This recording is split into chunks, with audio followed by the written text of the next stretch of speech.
I decided to give the luxury car you bought to my parents, I said calmly. What are you talking about? Roger responded, his confusion evident. Mom and Dad are really happy with it, I continued. Wait a minute. Did you buy it with the intention of giving it to them?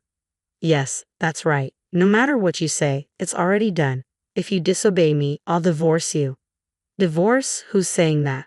I asked, feeling a surge of frustration. Fine, I'm happy to do it, I retorted. At that moment, something inside me broke. Roger's threat felt like the final straw. My name is Kathy, and I'm a 37-year-old office worker. I live with my husband, Roger, and our 7-year-old daughter, Sarah. Roger and I both work hard, so we manage well financially. Our daughter is growing up beautifully, and I'm content with my life. However, I do have complaints about Roger. Roger is the kind of person who puts his parents above everything else, including our family. While it's good that he cares about his parents, it often comes at the expense of our daughter and me.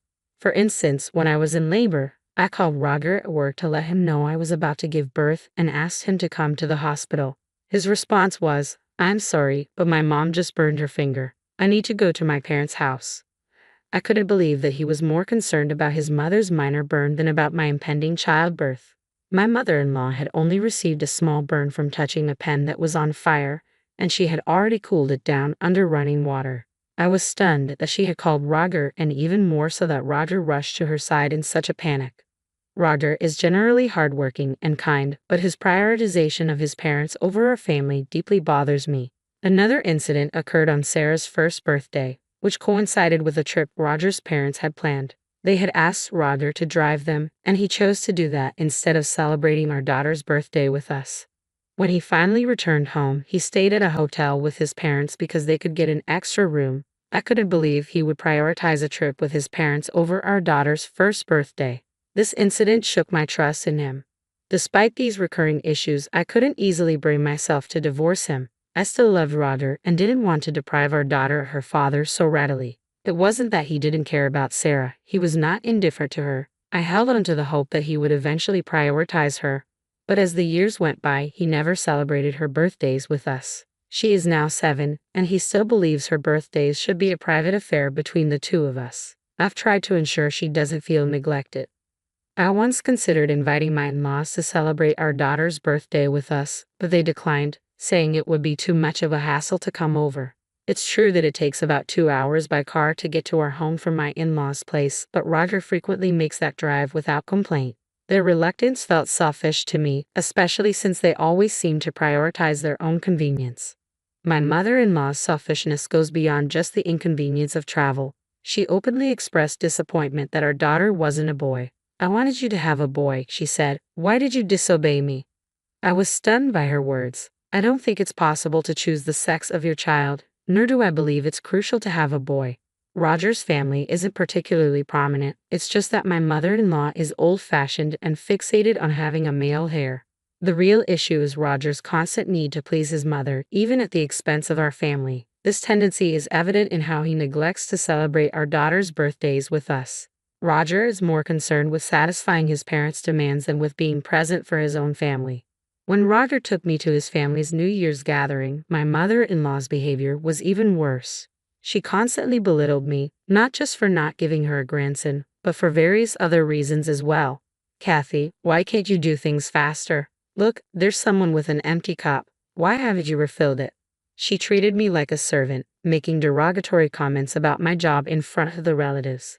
My son is wonderful, but his wife is a disaster. Her job is just data entry. I don't understand how she doesn't get tired of it.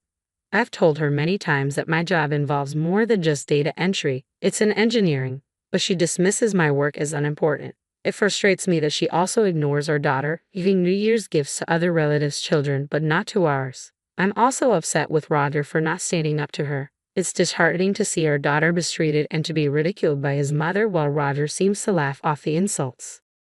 He even adds to the humiliation by claiming I'm not good enough, all in front of his relatives.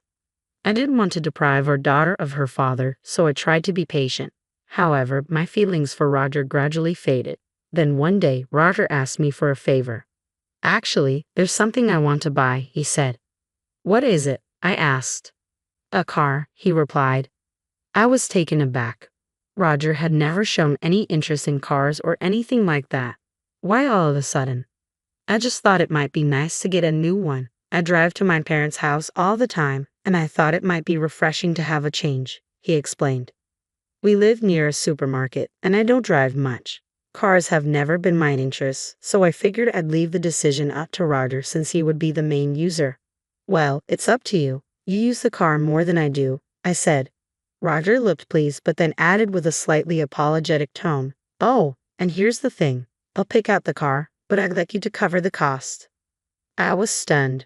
Roger wanted a new car but couldn't afford it himself. He was asking me to pay for it. My salary supports our family's finances, and I didn't expect Roger's salary to contribute significantly.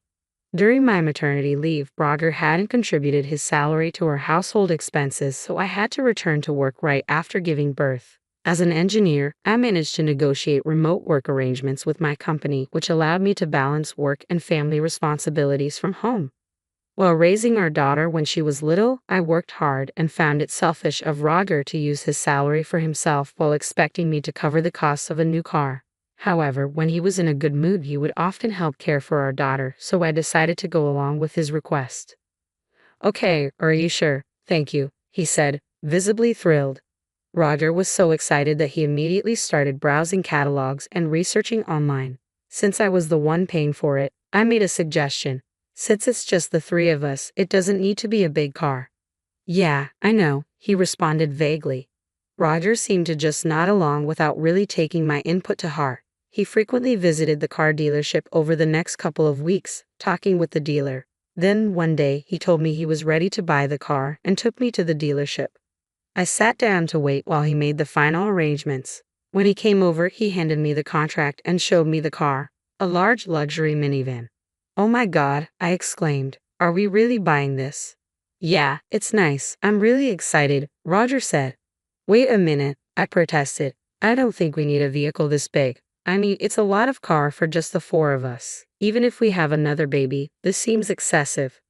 Roger insisted it was a good choice, but I was taken aback by the discrepancy between what I had envisioned and what was presented. "Are we really going to buy this car?" I asked repeatedly, feeling frustrated. "Why do you keep saying the same thing?" Roger snapped. "You're making the dealer uncomfortable." "You're the one who said to leave it to you," I replied, exasperated. I did agree, but that turned out to be the problem. Roger signed the contract, and then the dealer explained the cost. I was shocked by the price.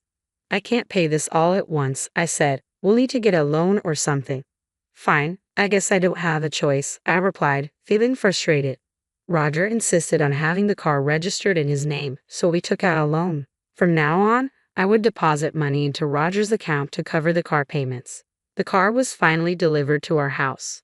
When Roger saw the car, he was ecstatic. "Whoa, it's so cool," he exclaimed.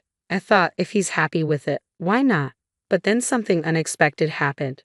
On the weekend, Roger grabbed the car keys, and I asked him where he was going. "Oh, we're heading to my parents' place," he said. I was surprised. He was leaving our daughter behind to visit his parents again.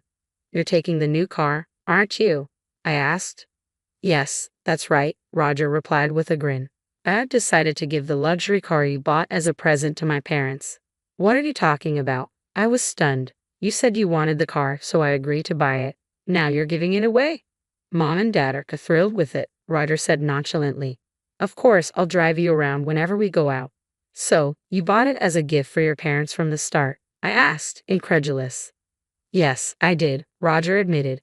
"You've got to be kidding me," I said, exasperated. "You said you wanted it, so I agreed. If I had known you were planning to give it to your parents, I never would have agreed." "Well, it's already bought and in my name," Roger said coldly. "I can do what I want with it. If you disobey me, I'll divorce you." The threat of divorce was the final blow. At that moment, something inside me, which had been holding me back, finally collapsed. I had been trying to comply with Roger, but my rational mind kept telling me that I shouldn't get a divorce just because of our daughter. Despite Roger's clear preference for his parents over us, I believed he still cared about our family, me and our daughter. But the way he could so easily put us aside for his parents was shocking. How could he think that threatening divorce was acceptable? Who does he think he is? Determined to show him that he's the one in trouble, I resolved, fine, let's get a divorce. What? Roger asked, taken aback. I don't want you around anymore. Go back to your mother and father, Mama's boy. I tried to provoke him, and as planned, Roger's face turned red with anger. Are you making fun of me? He snapped. Fine, let's get a divorce right now. Roger stormed off to get the divorce papers. While he was at the city office, I began packing my things. I called my parents, explained the situation, and asked them to pick me up. I also told my daughter to pack her belongings. When Roger returned, he had the papers in hand, filled out in a dark, angry scrawl. Without hesitation, I signed my portion. Well, I'll file these, I said, so you can just go. I'm going, even if you don't tell me to, Roger replied with disdain. You're really such a terrible wife, you know. Roger stomped out, his footsteps echoing loudly. I wondered why I had stayed married to someone like him for so long. If I had to go through this, I should have left him sooner. But it was too late for regrets now. I felt a deep sense of relief as I moved on from Roger. From now on, I would focus on doing my best as a single mother. Just minutes after Roger left, my parents arrived to help. Together, we finished packing up our belongings, loaded them into my parents' car, and headed to our new home. In the meantime, I had filed the divorce papers, and our divorce was finalized. It was just a piece of paper, but as I submitted it and realized we were no longer officially married, I felt an unexpected weight lift from my shoulders. Next, I began searching for a new place for my daughter and me. About a week after the divorce, while visiting my parents' house, I saw the luxury car Roger had purchased. Walking in with my daughter, I was surprised to find Roger and my ex-in-laws in the living room. When my mother saw us, she took my daughter to another room. I approached the living room where Roger, clearly flustered, began speaking urgently.